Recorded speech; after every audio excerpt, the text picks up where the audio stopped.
ẹ ǹlẹ́ gbogbo ọmọ kóòtù òjíire ńlẹ́ lóko káàkiri gbogbo àgbáńlá ayé mo tún padà wá lẹ́ẹ̀kan sí i.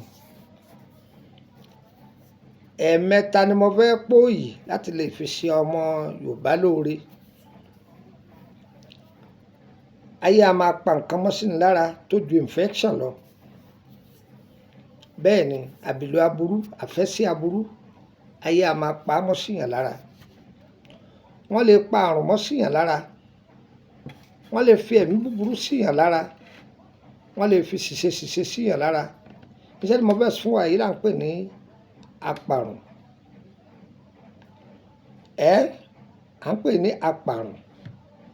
bẹ́ẹ̀ ni ń pa ọwọ́ burúkú dànù, ń pa àrùn ara, ń pa á dànù.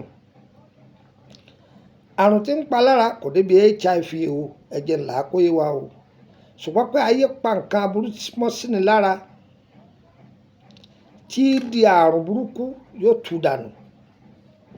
inú wọn máa rún ẹlòmíì láì nídìí. bóbìnrin mi bá tún fẹ́ ṣe nǹkan oṣù iná máa rún, èyí tó yún òfin dúró sí lára inú rún ní ògbé títí tó yún náà fi wálẹ̀. ẹ má jẹjọ́ mi ọ̀pọ̀ wo na ẹ wá nǹkan fìdílé tàbí kẹ fìdílé nǹkan. ẹ lọ bá mi wá ọ̀pọ̀lọ́ ìjòkù. ṣé ń gbọ́ ẹ mọ̀ ọ̀pọ̀lọ́ ìjòkù yìí tóbi dáadáa báyìí. ẹ lọ wá gbígbẹ rẹ̀ ẹ̀wà ẹjọ́ pọ̀. káwọ́nbílálà ẹ̀wà ẹjọ́ pọ̀. ẹ̀rùn àwọ̀ká ẹ̀wà ẹjọ́ pọ̀. ẹnu òkúyè ẹ̀wà ẹjọ́ pọ̀ dáadáa. ọ̀rọ̀ abẹ̀bẹ̀ tí í ṣe pẹ̀lẹ̀bẹ̀ báyìí yọ lẹ́gùn lára ẹ̀wà ẹjọ́ pọ̀. ọ̀pọ̀lọpọ̀ ata ìjọsìn ẹ gbọ́ ọ̀pọ̀lọpọ̀ ọṣẹ dúdú, ọjọ́ṣẹ Ghana, ìbáàjọṣẹ Togo, ìbáàjọṣẹ Kotonu, ìbáàjọṣẹ Nàìjíríà, kọ́sátìjọṣẹ dúdú ẹ kó lé lórí ẹjọ́ pọ̀.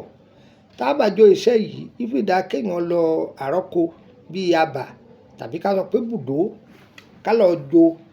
tó bá jẹ́ pé sáìtì lẹ bá wà níbi táwọn èèyàn ní máa ṣépè léèyàn torí pé iṣẹ́ yìí á máa fínmú fínra. tẹ́ bá ti jo tán ẹ bu iṣẹ́ yìí fún èèyàn ẹni kó dà sínú àdí èèyàn kó máa lo ògì gbígbóná. tí ó bá láìkì àdí èèyàn ẹni kó lọ wá anointing oil tá à ń pè ní góyà ẹ bù sínú ẹ̀. tí ó bá lè lo góyà ẹni kó lọ wá oyin ẹ dà sínú ẹ̀. mo fi Ọlọ́run ọba tó lẹ̀mí mi mo fi búra iṣẹ́ tí mo rọra fílẹ̀ fún yín yìí iṣẹ́ yìí ló gbé mi d'Ábùjá. ṣùgbọ́n bí tí mo lọ ń bẹ̀ mí ní sọ fún yín. bẹ́ẹ̀ ni ẹni tó bá ṣe fún yẹn wọ́n wàá dúpẹ́ fún wọn. mo ní irú iṣẹ́ yìí lọ́wọ́ tó tóri sí bíi 10 tó jù bẹ́ẹ̀ lọ tí bàbá tó bí mi tó yọ̀ǹda ẹ̀ fún mi. ìyẹn sì ṣe fún yẹn rí wọn má dúpẹ́. ẹ lọ́ọ́ dán o ẹ̀yìn Ọlọ́run ọba lógo. bẹ́ẹ̀ ni abiyamọ ni mo pè o ẹ ṣe é sọ́wọ́ kì í ṣe abiyagbá o. wọ́n tó ọba ti lè ṣe tọ́ba ní a bàbá ọgbọ́n ẹ dákun ẹ bá mi ṣe tọ́ba ti lè sanwó rẹ̀ ń bọ̀ sí. kẹ́sẹ̀ pé ńgbà tọ́ bẹ̀ mí ṣe tọ́ máa lọ ṣírò pé ṣebélé yìí ojú báyìí lọ èmi ọbẹ̀ tà kò ṣe fúnra rẹ̀. tọ́láwọ̀ oníṣẹ́ méjì tá à ń ṣe ìdí ewé àti bòlà wá jókòó sí ni wọ́n sì fi bí wa nù. gbogbo yẹn lọ ṣe o mi ò ṣe é kó yọ jẹ fún yín o kò ní gbòdì lára yín o. orúkọ mi ni Lukumọ̀nà ọmọ Ayédáre bàbá ọgbọ́n ọmọ ọ̀dọ̀ àgbà. bàbá ọgbọ́n ti pọ̀ lórí social media o. tẹ́ ẹ bá ti gbọ́ Lukumọ̀nà ọmọ Ayédáre tàbí ẹ gbọ́ ohùn yìí lẹ́nu tọ̀hún kì í ṣèmi. ẹ kọ́kọ́ pe nọ́mbà kẹ̀sì gbọ́ ohùn. tẹ́ ẹ bá ti ní bàbá ọgbọ́n wò lè yẹn dá akọ yín tí ọba ti sọ pé Lukumọ̀nà ọmọ Ayédáre kì í ṣèmi. kẹ̀sì rí pé pa àwọn nọ́mbà mi ti ń fi lẹ́yìn +2348032983298 +2348032983298 hotline mi nìyẹn. ẹ máa bá mi sọ̀rọ̀ lórí ẹ̀.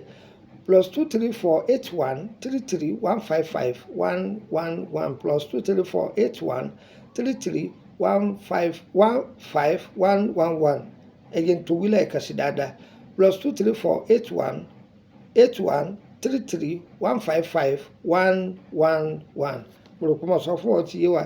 ẹ̀jẹ̀ fún yín nọ́mbà orílẹ̀-èdè Benin kan +22954651928 +22954651928 tó yọ̀yẹ̀ wa kò ní yẹ̀ lẹ̀ ń ta fẹ́ ọlọ́run ó ṣe ìta fẹ́ ọlọ́run lè jìnnà sí wa kò sáyé béèrè o wọ́n tó bá fẹ́ béèrè lọ́jọ́ in private group àwọn tó wà ń bẹ̀ wọ́n èsì wèrè mo rí sẹ́kàtà fi kalẹ̀ ó léwé kíní kan á béèrè lọ́wọ́ mi tó bá ti sí ní private group á béèrè àyàfẹ́ ní tó bá tún bẹ̀ wá ń ṣe tó nídìí àlàyé lórí ẹ̀ wọ́n tó lè pé àbí wọ́n tó fẹ́ béèrè nípa àrìn àjò rẹ̀ ọ̀tán ṣùgbọ́n pé wọ́n máa pè mí ó jókòó sábẹ́ AC wọ́n máa béèrè pé ńgbà tí ewé kíní kan tó àṣì kíní kan máa mọ̀ fúnra rẹ̀ ire o ire kàbìtì.